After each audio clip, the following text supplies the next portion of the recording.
ले गई ले गई ले गई।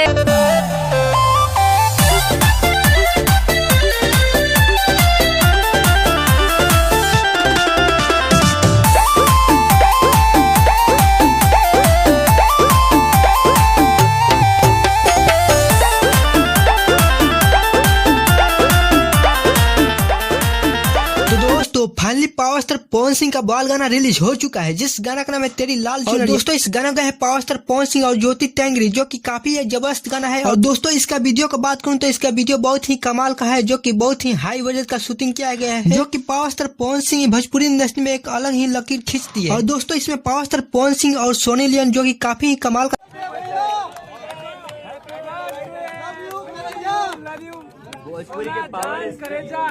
भोजपुरी के पावर स्टार पवन सिंह जी का बर्थडे है और सनी लियोनी जी के साथ